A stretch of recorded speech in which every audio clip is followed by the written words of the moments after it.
Now what will it be? Death or exile?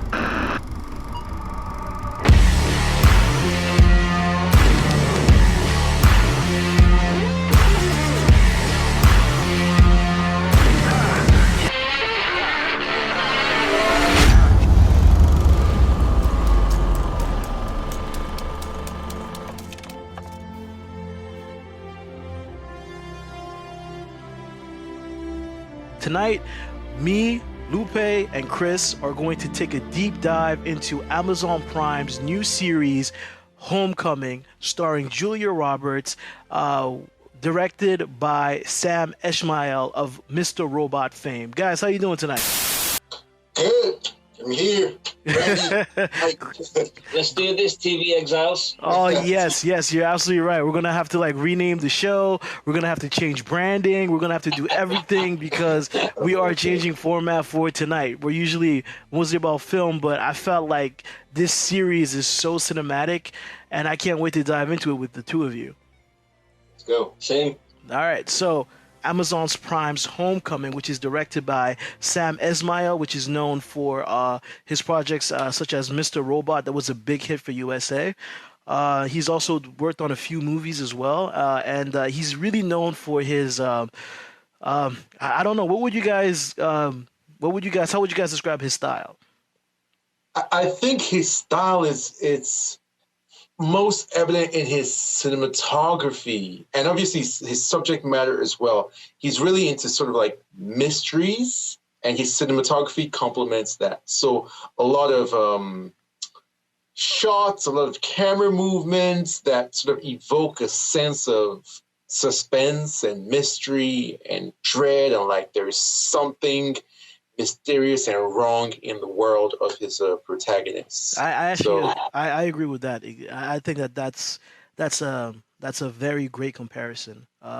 So for those of you who haven't watched Homecoming, we're gonna start off with a spoiler-free discussion, and we will head into spoilers at the end. Don't worry, we're gonna put in the show notes where to cut off. So Homecoming is a series that's based on a podcast of the same name, and it stars Julia Roberts as Heidi Berkman. She is a caseworker at Homecoming, which is a facility that helps soldiers transition back to civilian life. She leaves Homecoming to start a new life with her mother and working as a small-town waitress. Years later, the Department of Defense questions why she left, which makes Heidi realize that there's a whole other story behind the one that she's been telling herself. So we're going to start off by giving our initial thoughts on the show. Like I mentioned before, it's going to be spoiler-free. So Chris, why don't you get us started? I really, really enjoyed this show. Lupe, you were the one who kind of introduced me to it and started, pushing it on me. So I thought, okay, I'll give this a chance because I'm not really a big television watcher. For anyone watching that, or anyone listening out, I'm mainly stick to film. So I was introduced to this, and I was surprised with how cinematic it is, but creative as well. It wasn't your standard television show, and I was very impressed with the cinematography, the acting performances from Julia Roberts especially, and yeah, that's my overall. The story was brilliant. I enjoyed the kind of suspense and drama of it. That's my initial kind of feelings on the show. Okay. Lupe, what about you? I am like Mr. Homecoming. Like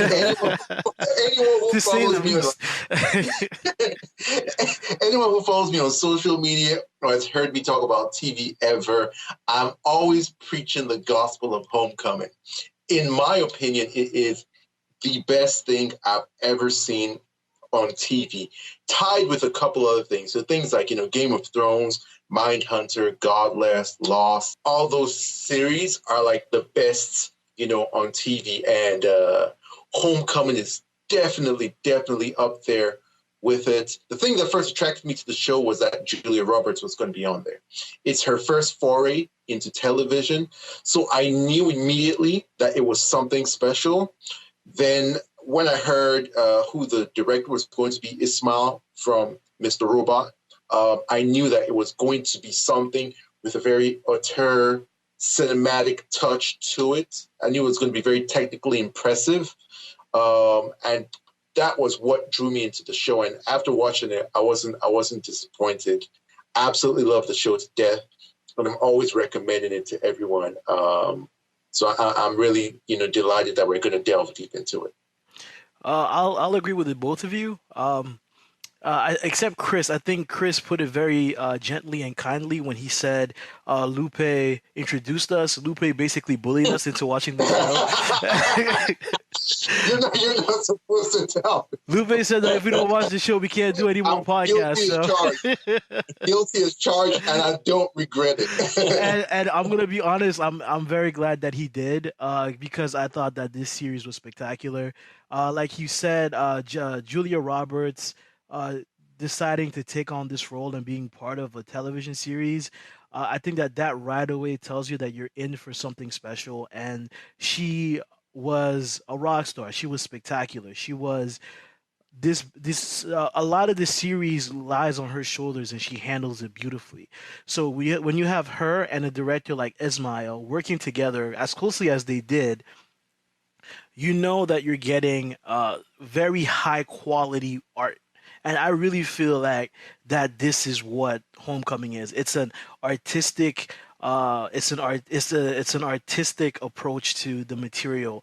And I really, really hope that, if you guys haven't watched it, that doing this podcast, that we encourage you guys to do so and check it out, because it's very, very good. And we're going to talk about a lot of the different aspects of the show and what makes it so special. We're going to do it spoiler free, because we really want you guys to give this show a chance. It's on Amazon Prime. So Chris, no, I'm sorry, Lupe, why don't you get us started and talk to us about the performances? We already mentioned Julia Roberts a little bit. Do you want to go deeper into that? Julia Roberts, we all know Julia Roberts, America's, sweetheart. She was like the biggest, star in the world in like the 90s and, like early 2000s. She's really known for her, like big smile, charming personality. So this show being sort of a smaller, more dramatic mystery, almost Alfred Hitchcockian type of series, is a departure from her normal material. It's not, like a happy-go-lucky role. She really had to like dig deep into sort of like emotional, troubled states, confused states, bewildered states, and she really showed her class. Like, this is like a master class in acting. We also have Stephen James. He was in If Beale Street Could Talk last year, a film, that won, like awards and stuff. Like, he's an up and coming young Black actor, and he really like held his own. I don't think he was really asked to do too much, but he held his own in this series.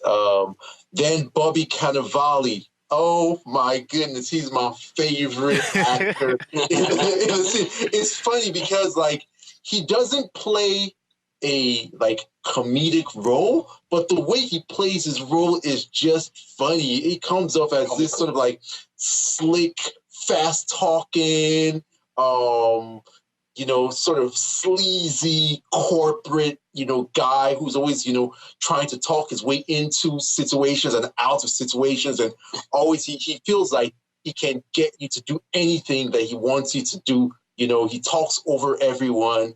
He thinks like, he can convince anyone to do what he wants them to do. And then Shea Wiggin was also really good in this. He's a character actor. And in this, he really brings the audience into the mystery. He is the person who has that curiosity factor and is really like persistently wondering, what's going on. He kind of plays our role as a viewer as well, doesn't he? Like, we can see the story through his eyes, can't we? Yeah, and his perseverance and his doggedness to get down to the mystery of what goes on mirrors, sort of the audience's desire to know what's happening, scene after scene, episode after episode. The entire cast was good, but those are the 4 people who are the main actors, and each of them really held it down. It's not really a very big cast. No, It's not, but the show does feel quite, I wouldn't say big, but the show feels more expansive than something that just primarily features only 4 characters. Chris, do you have anything to add to what Lupe just said? No, I would just agree that it's mainly those are the 4 characters that we follow. The other ancillary characters like Craig and Schreier and Anthony as well, who is dating Heidi Bergman. We kind of see a little bit of those, but we never follow their story. They're just there to play off the main characters, and they all do a brilliant job as well. Even even Sissy Spacek, who plays Ellen Bergman, Julia Roberts' character's mother, all do a brilliant job. But the focus is certainly on, especially Julia Roberts, who I have adored since even Mystic Pizza, which I saw when I was a small child. So no, I love Julia Roberts, always have, and I am so glad to see her in an incredible role like this and a brilliant performance. I'm gonna have to agree with you both. I thought Roberts, like you guys said, the 4 main guys are the hub. They're the story that we follow through.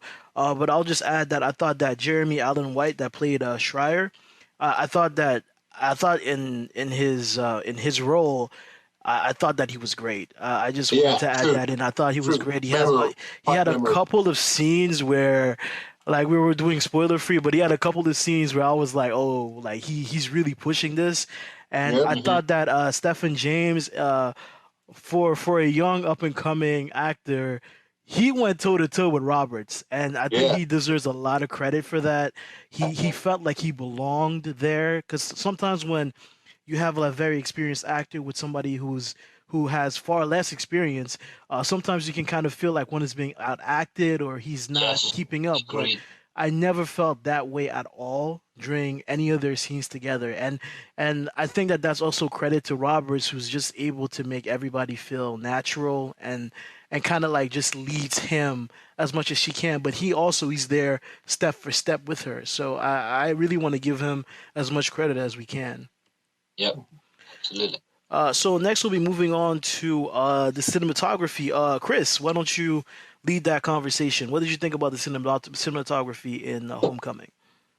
Well, episode 1, it starts off with the most magnificent opening for a television show I have ever seen.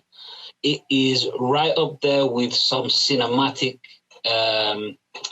some shots from cinema, from feature-length films, and honestly, it's wonderful. So let me kind of set the scene. We are in a constructed office.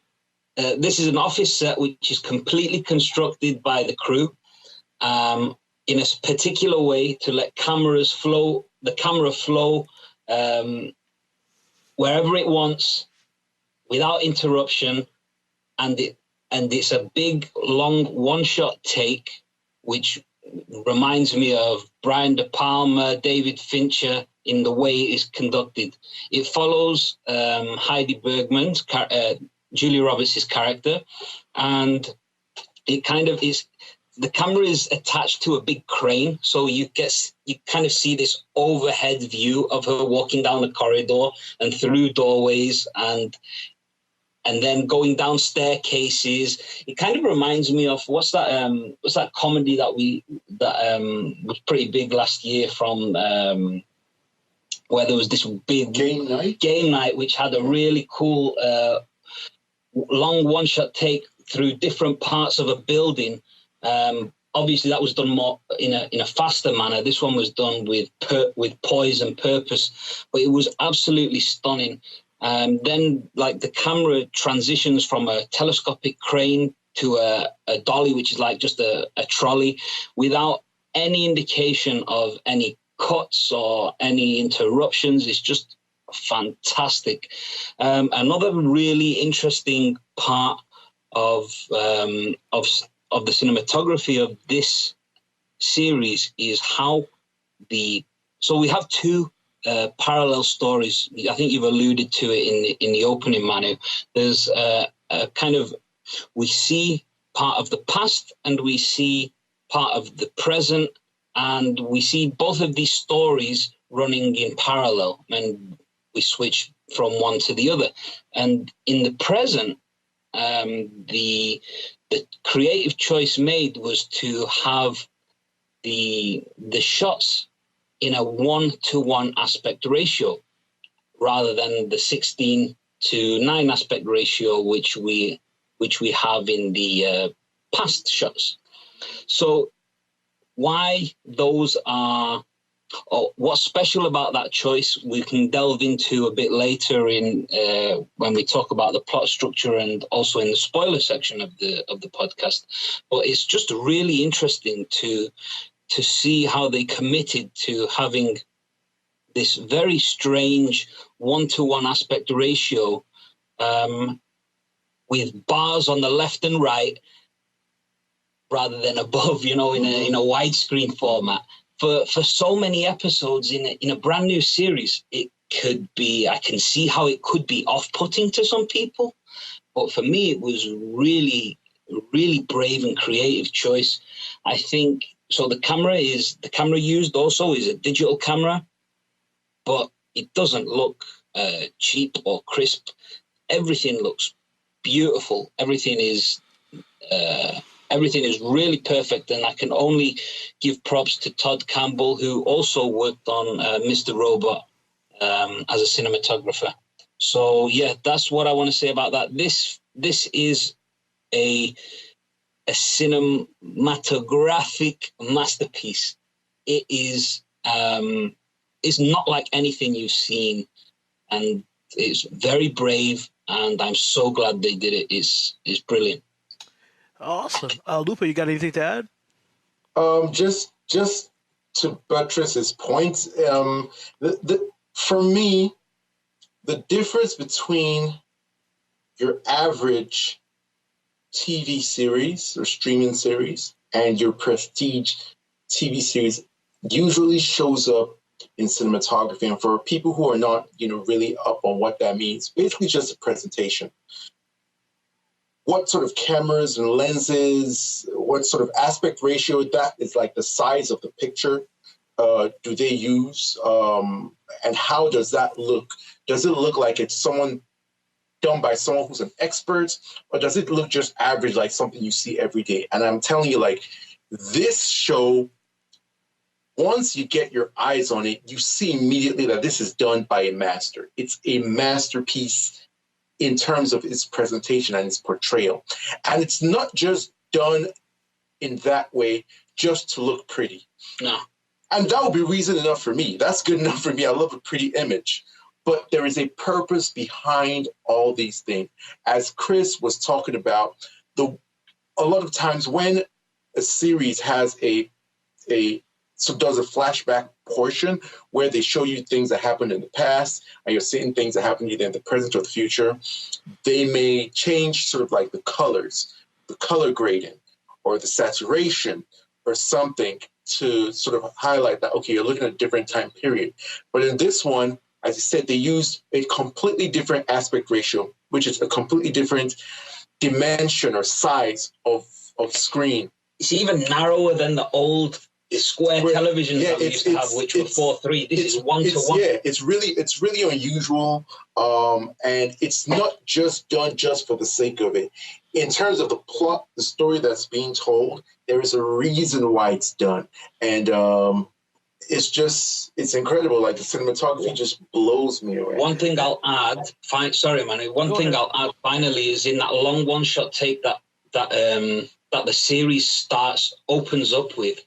That sets the tone for the whole series. Anyone can look at the trailer or look at the first few minutes of episode 1, and the tension is, so Brian De Palma is famous for using these long one-shot takes, but again, what Lupe said is there's a reason for why these shots are filmed in the way they are, and when they want tension to increase, they use a particular technique.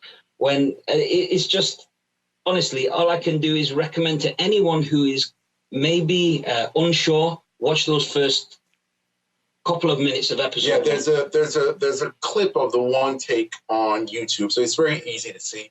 You can just go on YouTube and just type in "Homecoming Amazon one take scene," and it's on there. You can see for yourself. I'll add that what I loved about the cinematography is how they went as far as making every little scene stand out in one way, shape, or form. Even somebody going down a set of stairs, it's done with artistic glory and with like great camera angles. When somebody's driving a car, it's like you'll get like a peculiar angle on the vehicle as well. And like I just love that amount of detail and time that's been taken into making all of these little everyday instances seem important and special on this show. And I'm going to move forward and talk about the plot, structure, and story. And I'll start off by how we left off the last segment, and it's how you guys said that it's not just to look pretty. Every choice is made for a purpose. Like the one take at the beginning is not just a long take for the sake of a one take. It's a one take that introduces you to the world of Homecoming, into this building, this facility, the people, how it works. You get to see all of that while you're being in this really high concept, but you're getting like information given to you as it's happening, and it's fantastic because I feel like the series does this constantly. It has such a great way of delivering exposition where you never really feel like you're getting exposition. And a lot of that is due to the writing, the directing, and the performances that all work together to give you this really tight story that's told at such a high level. And every scene has things that you need to be paying attention to at all times, because things that you didn't think would be important become important. Things that you maybe just like shrugged off come back in a big way, and that comes down to how some scenes are shot, how some scenes are framed, and even the aspect ratio. And I think that the everybody that worked on the set of this film really of this series, again, sorry, I'm used to saying film. Everybody that worked on this really should give themselves a huge pat on the back. Do you guys have anything else to add? Yeah, just what you were saying, it kind of triggered something in my mind that there's a reason why. So this, again, we go back to this initial opening scene. It introduces us both to Heidi Bergman and the Homecoming facility. And that's the power of his cinematography. I should have added that earlier, but what you said is it kind of brought that up again. So yeah, definitely it's perfect. Yeah, well, one thing I'd like to add is that, as you said, it's a very tightly written, tightly shot, tightly delivered story. There isn't, any fluff, any extra fat. It's very lean, packs a punch. Every single detail is purposeful and is attention worthy. Each episode is only about between 30 and 35 minutes long. So I think it's even less. Under 30 minutes. Yeah. So under 30 minutes. So it's not your typical 56-minute long episode. You feel exhausted though. But yes, because it is so tension filled that it feels like you've sat through something for. I couldn't binge the series. I'm going to be honest with you guys. I couldn't just sit down and watch episode after episode. Because I did. I couldn't stop watching it. Yeah, I killed it. I couldn't either, Manu. I used to watch one episode, then take like an an hour's break, then watch another one. I was like at 2 or 3 episodes a day. Yeah, same for me, Chris. Destroyed it. I couldn't do it. I couldn't, like, because after every episode, I'm like, okay, I just need a minute here, okay? Like so I just much had to to like process. step away and just process, because like the like some of these shots are just like, oh my god, you're just like so caught up in the moment that you gotta just take a step away from like all of that beauty to like focus on the intricacies that are taking place. How they managed to put so much in a 29-minute episode is, like you said, there's no fat on this. It's very lean. But I think also it's because, and that's what that's one of the arguments I always have with people when they describe something as style over substance, or a lot of the messages that this film portrays are in terms of its style, Film, the cinematography, in terms of the sound design, which we'll talk about, in terms of the production design. So the way things are placed in the environments, there's a lot of symmetry. Everything is as many things on the left as there are on the right, and that just, leads into the whole thing about, tension. You feel like there is so much control. Someone is controlling the situation. You feel like somebody's watching you. And all those things they're not dialogue cues. No. They're visual cues. They're stylistic cues. It's done with editing. And that's why you can have a show that's less than 30 minutes and it's saying a lot more than shows that are an hour long. And a very small example of that is Heidi Bergman's OCD. Like, there's not a big kind of exposition about it. It's just the simple act of her straightening her pencil on her desk, and you get it straight away. What's going on? And obviously, one of her patients, at one point turns it, so those are the interesting, sort of themes and the interesting subliminal messages and stylistic messages that people need to pay attention to when we talk about style, quote unquote, versus substance. A lot of times the style is the substance. Yeah, that's very well said. Lupe, talking about style, let's talk about the sound design and the score. What did you think of those? The sound design, absolutely brilliant. The score is good. The score, which is the music, the soundtrack, is good. But more important than the score is the sound design, and that's how sounds are played to increase attention. They do this thing with violins and plucking instruments, and music will be playing and it abruptly stops. And then a sound, starts from a little, sort of volume, and it increases, and then stops. And it just increases the tension, makes you always feel uneasy, makes you feel like something terrible is about to happen or something terrible is happening. So, as we've been saying continually, every single element of this show is done at the highest level, is done purposefully, and is done to communicate all these feelings and all these themes to the audience. It's just absolutely brilliant. Absolutely brilliant. I agree. Chris, do you have anything to add to that? I just to add on that, it's very very Hitchcockian kind of sound design. Is kind of reminds me of this instances that remind me of Jaws. What you're saying.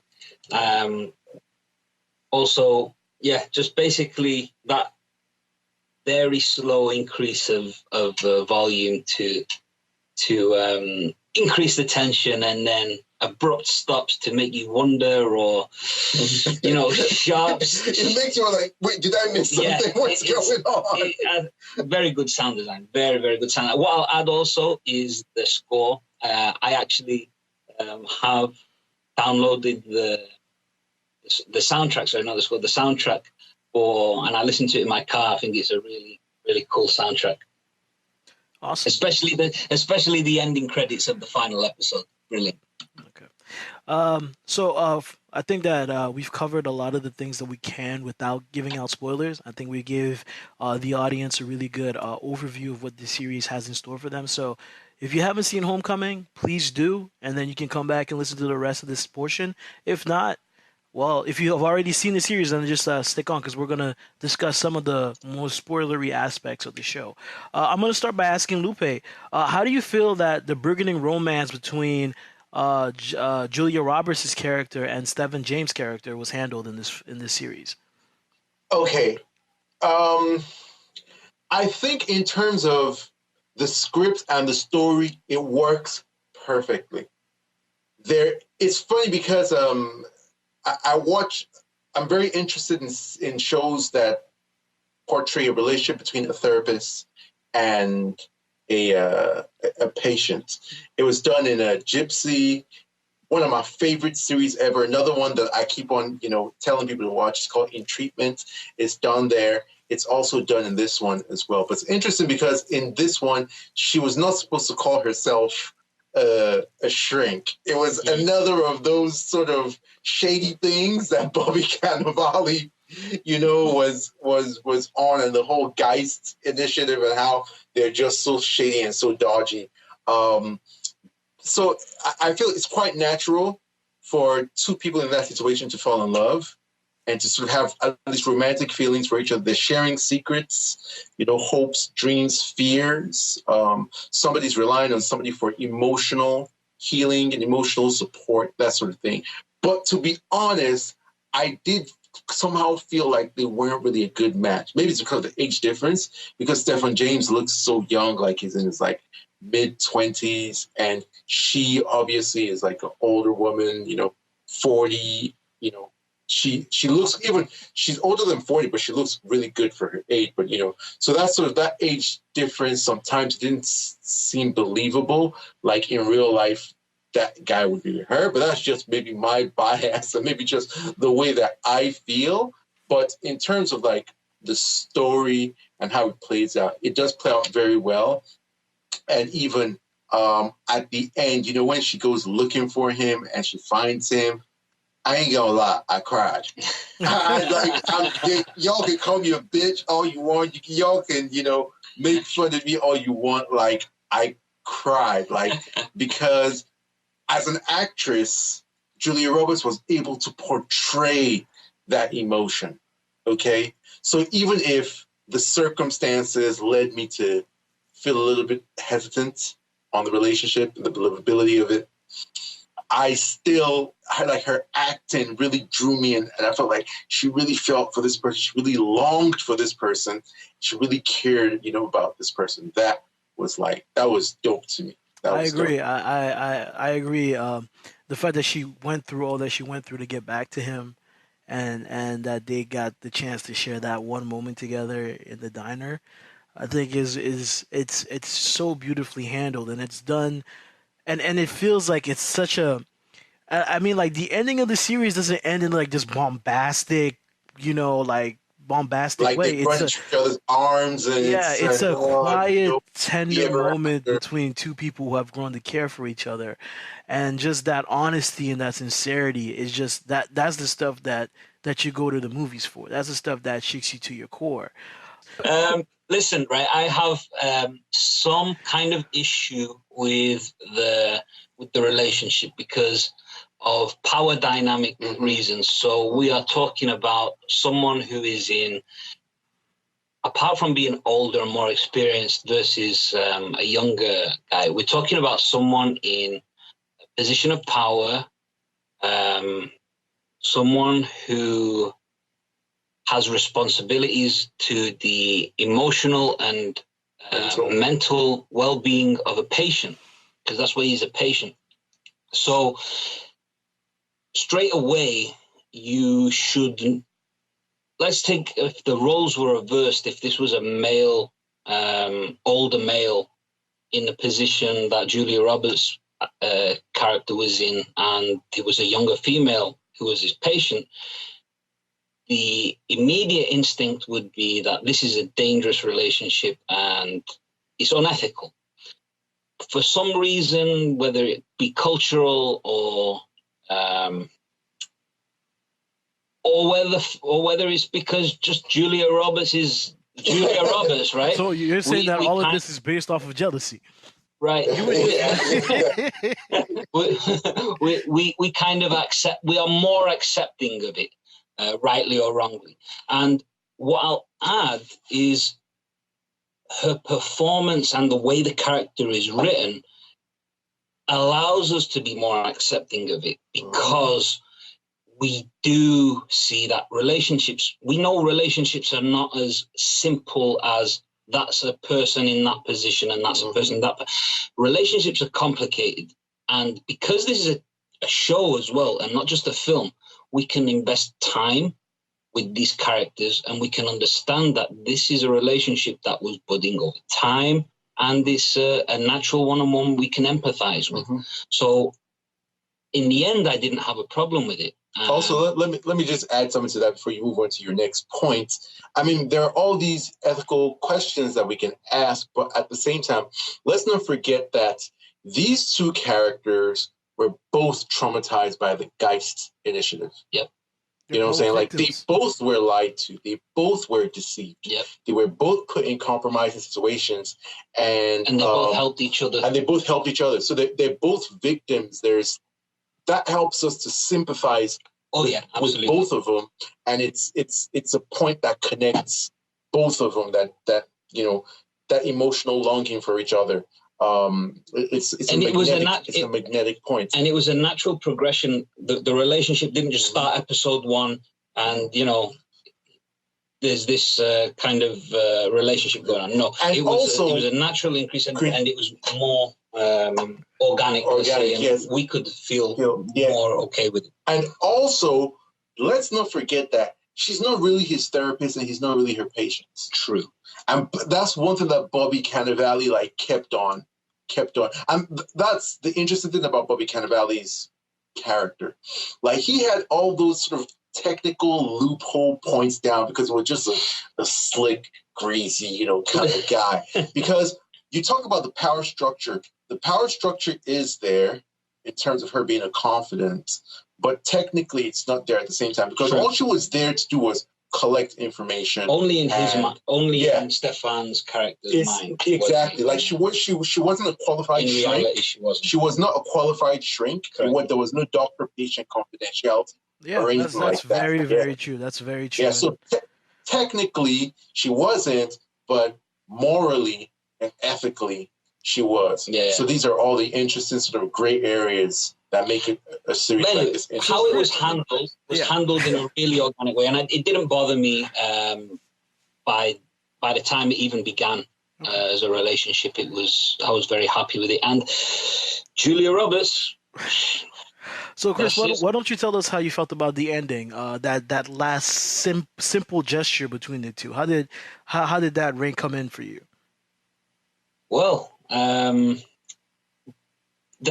basically the series ends on a sharp intake of breath, a moment of realization that this outpouring of honesty and emotion from Heidi to Stefan's character, to Walter Cruz, it was, in her mind, just the ramblings of a woman to a strange man.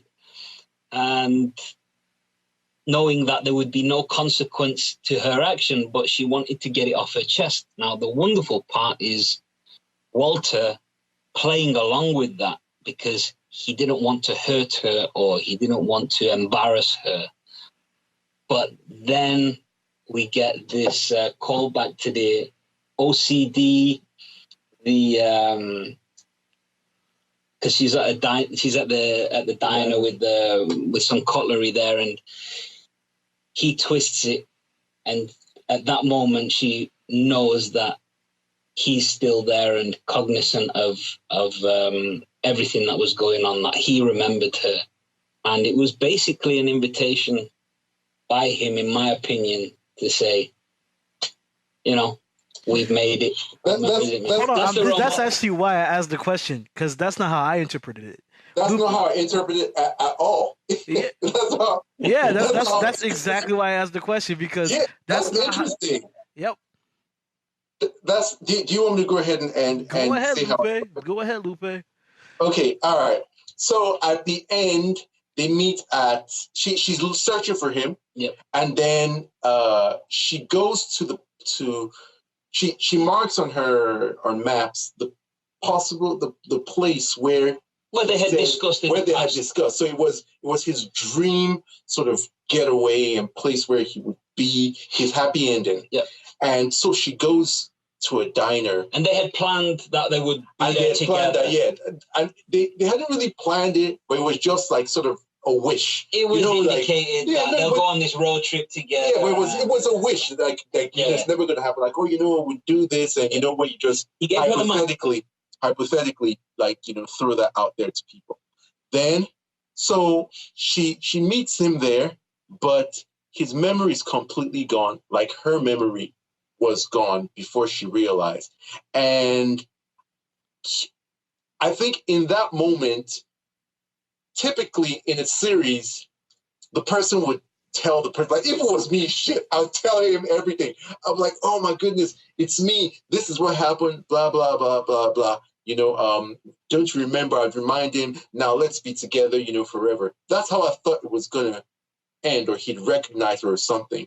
But we have to remember that he was a victim. His mom had continually said, you know, leave him alone. Let him live his life. Let him, you know, go off into the sunset and forget this terrible episode and all the things that were stolen from him and all the things that were done from him. And Heidi feels guilty for the role she played in deceiving him and in leading him down this path. So she doesn't tell him. She sees he's happy. She sees that everything is okay. And she doesn't tell him. Mm-hmm. And they're not able to be together. And that, I feel, is like her penance for what she did wrong. And also, it's a sign of her really loving someone. It's like, you know, when they say, like, when you love someone so much that you're able to let them go.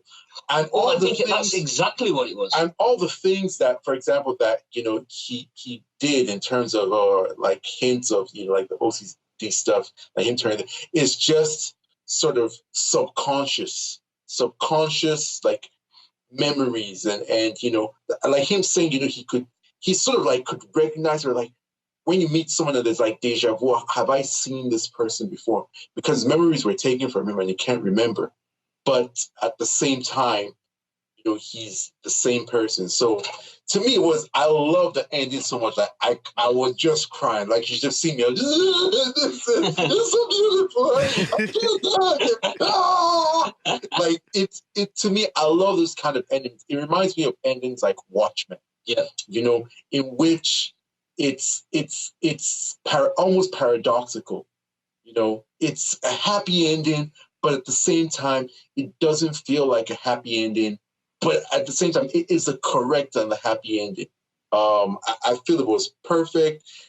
It wasn't the usual happy ending that we get. It wasn't the usual tragic ending that we get. It was more complex, mm-hmm. And as a result of that, it was better. So our difference essentially is whether we believe that he recognized her and remembered or not. Yeah. The reason why she went and everything is fine. The only reason I'll say is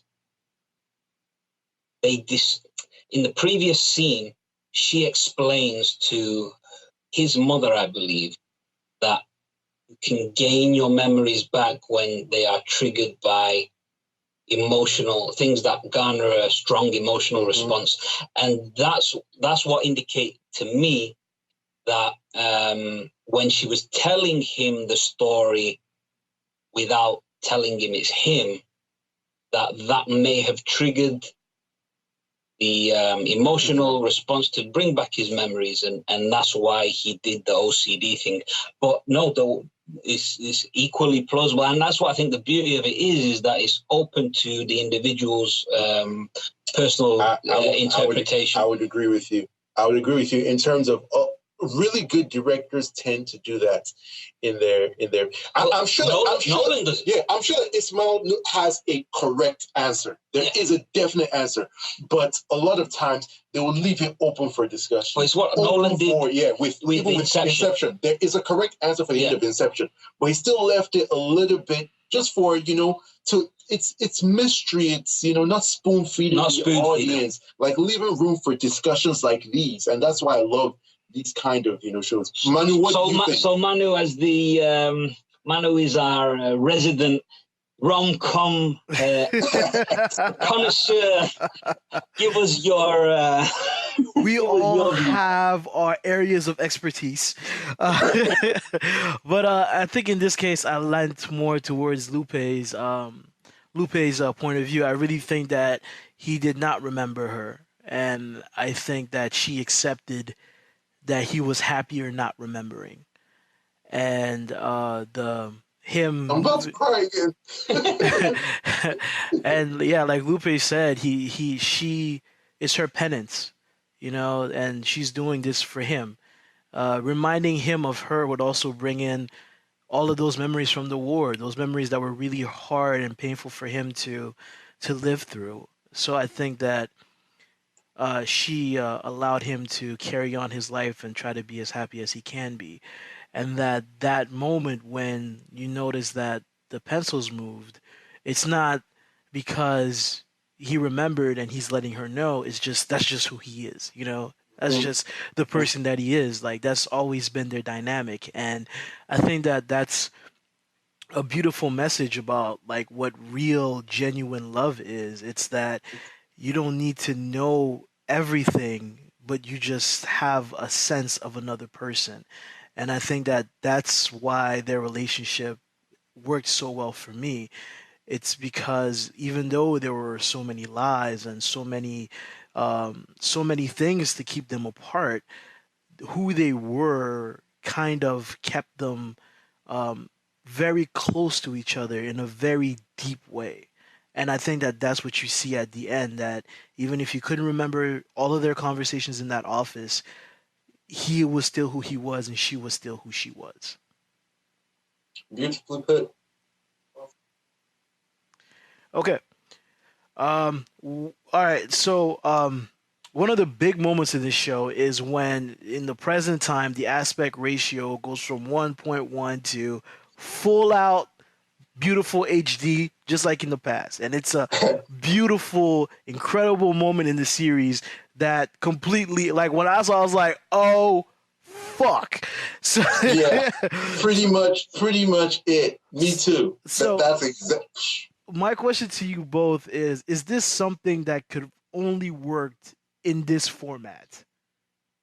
All right. So let's first talk about the phenomenon itself. Me and Chris have discussed this, and Chris alluded to it as well. It's so bold, so audacious, so brave to employ this kind of cinematography, this kind of storytelling device that can be off-putting. Like when you see the 1-to-1 aspect ratio, it looks like, those silly people. Yeah, I'm calling you guys silly. Come at me. who film on their cell phones with the in portrait mode. That's exactly what it looks like. It's so annoying. It's like, what? You almost feel like, what? Like, this is like silly. But if you hang in there, you see that it's done for an effect. And it's one effect, and it builds up for 8 episodes. 8 episodes. For one moment. That's a long time. The balls on this Ismail guy. How does he walk around? And just as you said, when it opened up, like my the exact way it opens up is the exact way my mind was blowing. When I was like, are you fucking serious? And it's interesting also, there is a little scene in the series. I'm not sure what episode it is. I apologize. I have to go back and look. That foreshadows the opening up. I'm very, very sorry that I didn't do my homework and I don't have it on hand. But I'm sure if you search on Reddit or something like that, you would see it. And it's in one of the trailers as well. It's a scene in which there is a background behind her that's almost at that 1-to-1 ratio, and the camera zooms in quickly, so the back spreads out, and it's a little bit of a foreshadowing. So those are sort of those elements that just make you just say, wow. And in terms of talking, if this could have been done in streaming, or if this could have been done week by week, I think it could have been done week by week, definitely, because think about it, with how uncomfortable and annoying that 1-to-1 aspect ratio was. And we also talked about there's a bit of a out of focus blur, which keeps it sort of like dreamlike and hazy and out of focus and not clear. It's something that could have been a point of discussion amongst, people, and there could have been theories, people could have, figured out that, I'm sure like when everything, comes into focus. So I definitely think that it could have worked definitely for a weekly, episodic sort of cinematically. In terms of a film, the closest thing that comes to my mind is Memento from Nolan. So we could, in theory, see something like that done in a film. Yeah. But can you imagine the outcry of people going to a cinema with this massive screen and seeing half of it unutilized? It would take a lot of guts, I suppose, even more than on a streaming platform. I have to say, like I was telling Chris, one of our film Exiles was actually watching the series, and he was complaining hardcore about the 1-to-1 aspect ratio. He was dissing it, saying how it looked terrible, how it was, pretentious, it didn't have any use, and he got fed up at the exact episode where it opens up. Yeah. So also these kind of shows are a little bit of a test of your patience, a test of your faith. And so series like these sometimes are for mature viewers, oh my God, does the payoff come? The payoff is so worth it. And it's not just visual, right? It's now she's got the full picture. Yeah. Now we've got the full picture. As well. And I think that is cinematography at its finest. Yep. At its finest. Yep. That is the definition of cinematography, using your visuals to tell the story. And that is what we got. That is probably one of the best examples of cinematography I can think of off the top of my head. It will always be a reference point for me. Yeah. Like when it comes to sort of like visual storytelling, and like just blown away. Manu, what do you think in terms of streaming? Well, I mean, I've been going back and forth on it because, like you said, you brought up Worst. Like, I think that, and Worst is not just any random dude. I can see like a lot of people being put off by that aspect ratio and just being, you know what, I'm done with this, But I do think that the fact that the series is on a streaming platform and that all episodes were available once and for all, I do think that it helped. That it helps, like they say, like a little bit of sugar helps the medicine go down. I think that's a great analogy for this, because I think that people who can sit down and watch the whole series, that it doesn't bother, will go back and tell people, yo, I know that kind of what happened. Like, yeah, I know that the ratio is a thing, but it there's a payoff, and I think that just that, because people rely so much on the opinion of people rely on the opinion of others so often. I think that does give this platform an advantage that I'm not sure film would have had, or the week to week network television ways would have had also. And I'll also add the fact that it's commercial free. The tension is never broken up by commercials as well. I think that's something also to throw in there. So I do think that this might be one of those cases where streaming is the optimal way for this show to have.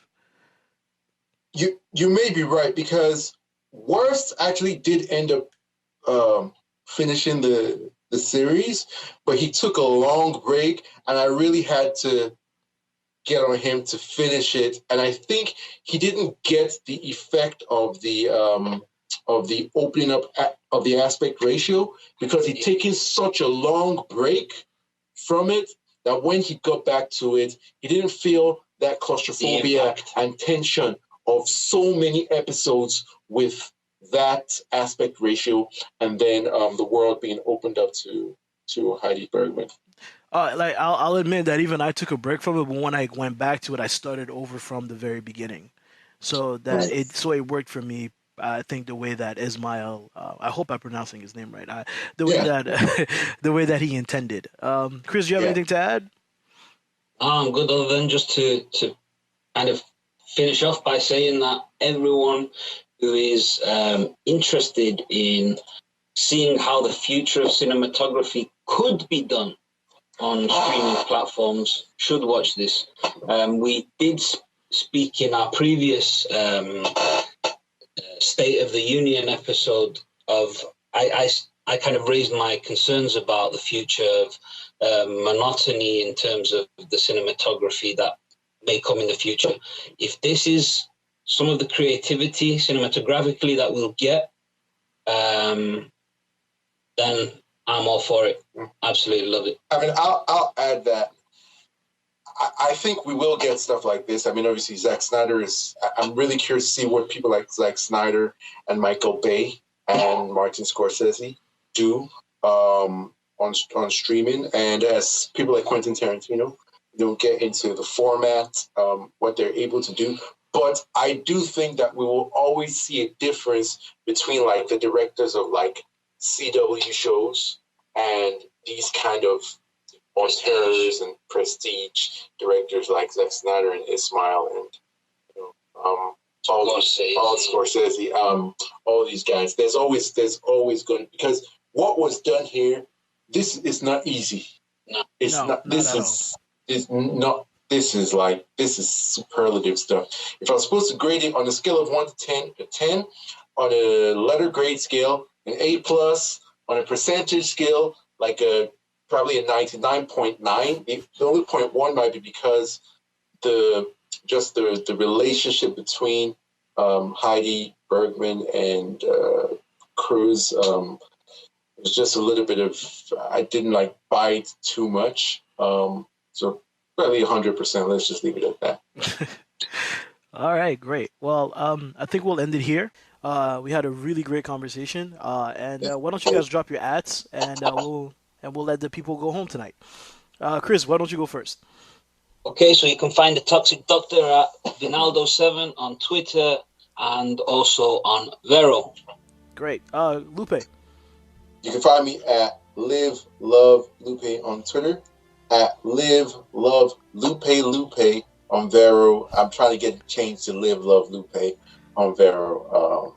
Yeah, so find me on social media. Be nice or be blocked. And you can find me at ManUnited0710 on Twitter. You can find the Film Exiles on Twitter as well, at the Film Exiles, or the network at the Exiles Net. Thank you very much, guys, and I appreciate you, and I appreciate Amazon for this series. So please, everybody, give it a look-see, and we'll be back next time. Yes, sir. Good night. All right.